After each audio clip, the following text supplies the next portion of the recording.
Alors les amis, je voudrais réagir très rapidement au document qui est passé sur la télévision française sur le noir en France. En tout cas, les racismes que vivent les afro-descendants en général en France.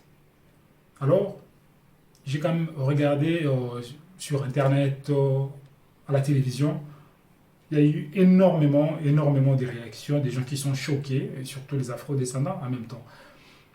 Moi, ça ne me choque pas. C'est vraiment pas ça qui me choque. C'est même pas le contenu de ces documents. Ce qui me choque par ailleurs, c'est que toi, tu sois choqué par la violence de ces propos, la violence des vécus de ces gens, de ces jeunes, de ces enfants. Moi, ça me choque que toi, tu sois choqué. Alors, je voudrais rapidement donner mon point de vue. Reste jusqu'à la fin parce que je vais partager en même temps quelques tips qui m'ont moi aidé à pouvoir élever mes enfants, à pouvoir leur donner de la confiance, à pouvoir en tout cas transmettre l'amour de soi à la fin de cette vidéo. Donc reste jusqu'à la fin et je vais partager ceci avec toi. Alors comme je disais, c'est quand même assez étonnant de constater que le parent, en tout cas les afro-descendants, soit choqué par la violence de ses propos, la violence des réponses, surtout des enfants.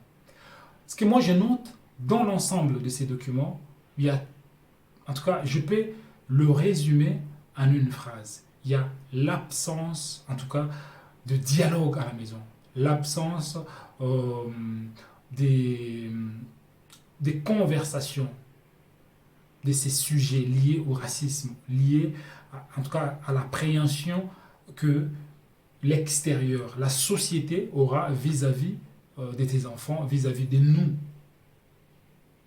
Alors, en tant que père, je pense plutôt que c'est à nous de pouvoir évoquer ces questions-là. C'est la meilleure chose à faire, c'est parler aux enfants. En tout cas, le plus tôt serait le mieux lorsque les enfants comprennent, lorsque les enfants ont atteint l'âge de la compréhension de certaines notions. Je pense que ça serait la meilleure chose à faire. Et parler, évoquer ces questions-là. Parlez-en avec les enfants. Et à ce moment-là, vous brisez la glace. À ce moment-là, vous préparez déjà les enfants à des éventuelles attaques. Parce que ça arrivera. Ça arrivera que nous le voulions ou pas. Parce que les enfants qui ne sont pas, en tout cas, je vais dire, qui vont pas subir les attaques racistes, c'est simplement les enfants qui vivent sur les continents. Ah oui, c'est seulement les enfants qui vivent en Afrique. Mais les autres enfants, qu'ils soient en Occident, en Orient, je ne sais pas, partout dans le monde, ils feront face au racisme. Et donc, c'est ta responsabilité en tant que parent, en tant que mère, de pouvoir parler de ces questions-là, de préparer les enfants à ces éventuelles, on va dire, agressions. Et c'est en parlant, en évoquant la question, je pense que déjà, vous donnez certains moyens aux enfants. Vous leur permettez de pouvoir respirer, de pouvoir comprendre la gravité de la question, la gravité du sujet. Donc c'est vraiment de ta responsabilité en tant que parent.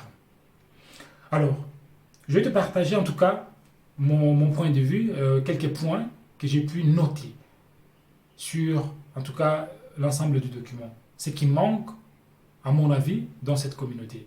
Évidemment, tout le monde ne sera pas victime de ça. Il y a des gens qui vont bien entendu bien se défendre.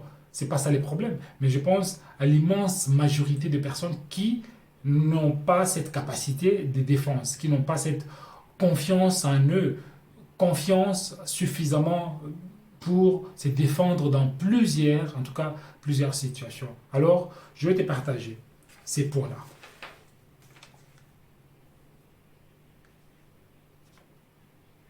Le premier point, je pense il y a un problème aujourd'hui, quand on élève les enfants, les parents doivent quand même décider de la vision, décider de ce que vous voulez transmettre aux enfants. Quelle est la vision globale de votre couple? Qu'est-ce que vous voulez léguer comme héritage aux enfants? Parce que avoir des enfants, c'est vraiment quelque chose d'assez complexe. Il n'y a pas, il n'y a pas de cours ou comment élever les enfants, il n'y a pas de cours spécifiques. Mais lorsque vous avez des enfants, vous avez des droits, vous avez aussi des obligations. Et parmi ces obligations, en tout cas, je pense que vous devez vous asseoir dans le couple, décider de ce que vous voulez faire de la vie de vos enfants. Qu'est-ce que vous voulez leur inculquer comme mentalité, comme valeur. Et c'est très important parce que à partir du moment où vous avez décidé de la direction à prendre, il est beaucoup plus facile de prendre certaines décisions concernant les enfants. Donc, première chose, définir une vision. Définir une vision, ça serait quelque chose de très très important pour la famille et surtout pour le bien des enfants.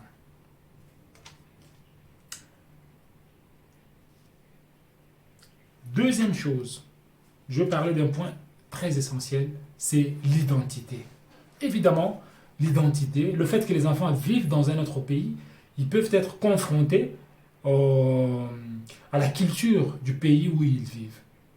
Ils vont être confrontés on va dire, aux habitudes de la société où les enfants vivent.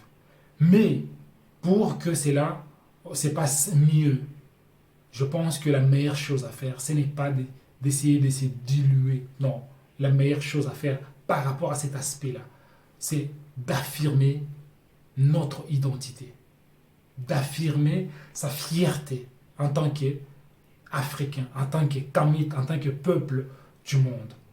Affirmer ça, c'est la meilleure façon de donner de la confiance aux enfants.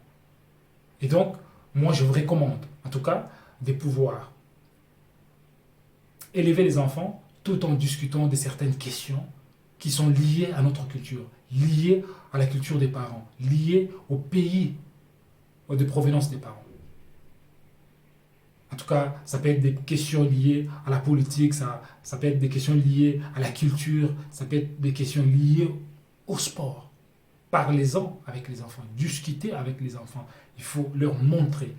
La question n'est pas de le faire haïr le pays, en tout cas d'adoption. La question, c'est simplement de les ancrer dans l'identité. Parce que les enfants qui sont ancrés, évidemment, dans leur culture, dans leur identité, c'est plutôt les enfants qui vont être, qui vont bien, on va dire, bien se retrouver dans la société. Parce qu'ils feront la différence entre ce qui est, en tout cas, évidemment, ce qui va dans leur propre intérêt et dans l'intérêt, on va dire, de la société. Parce que, il ne faut pas oublier, ce qui a été conçu dans cette société, ça n'a pas été conçu pour nous. Je veux dire, les règles, les habitudes, non. C'est vraiment le contraire. Ça n'a pas été conçu pour nous. Ça n'a pas été fait par nous. Et donc, nous sommes un peu extérieurs à tout ça. Donc, discuter de ces questions-là, amener les enfants à pouvoir s'aimer, à rentrer dans leur propre culture. Et ça, c'est une façon de pouvoir, en tout cas, de créer ces ciments identitaires. Et ça va aider les enfants dans le futur. Je vous donne un petit exemple. Mes enfants ont eu à l'école un petit devoir. Chacun devrait dessiner les drapeaux de son pays. Évidemment qu'ils sont nés en Occident. Mais, voyez-vous, mes enfants ont décidé les drapeaux de mon pays d'origine. Les enfants ont décidé le drapeau du Congo. Et lorsqu'on m'a montré, il y avait certains enfants aussi, évidemment, venus de partout dans le monde, mais qui ont décidé vraiment de dessiner les drapeaux suédois. C'était pas mauvais. Mais moi, en tant que père, par rapport au travail que nous faisons à la maison, j'ai beaucoup apprécié. J'ai vu que ce que nous leur disons à la maison, ça rentre et évidemment les enfants prennent ça au sérieux. Et ça, on peut voir déjà les résultats. Et ça m'a fait évidemment chaud au cœur. Parce que lorsqu'on leur pose la question, ils ne disent pas qu'elles sont des Suédoises, pas du tout. Mes enfants disent qu'ils sont avant tout des Congolaises. Et ça, c'est très important. Donc, des Congolaises vivant en Suède. C'est comme ça que nous nous définissons. Et ça, nous le savons et c'est comme ça que nous voulons les élever. Moi, je ne veux pas qu'on leur rappelle qu'elles ne sont pas suédoises. Non, ça me ferait énormément mal. Parce que, à partir du moment où quelqu'un va leur rappeler, bien sûr qu'ils disent non, mais on n'a jamais été suédois, on n'a pas la prétention de l'être. Mais nous aimons ces pays, mais voici, nous venons du Congo. Et ça, c'est très important. Donc ça, c'est vraiment très important. Donc, l'identité. Il y a un troisième point que je voudrais soulever avec vous. Lorsque vous avez créé cette identité, Alors il y a aussi un point intéressant, c'est le voyage. Voyager avec les enfants. En tout cas, lorsqu'ils ont atteint un certain âge, à partir des 5 ans, les enfants comprennent déjà à partir de cet âge-là. Voyager avec les enfants, si vous avez la possibilité, sur les continents.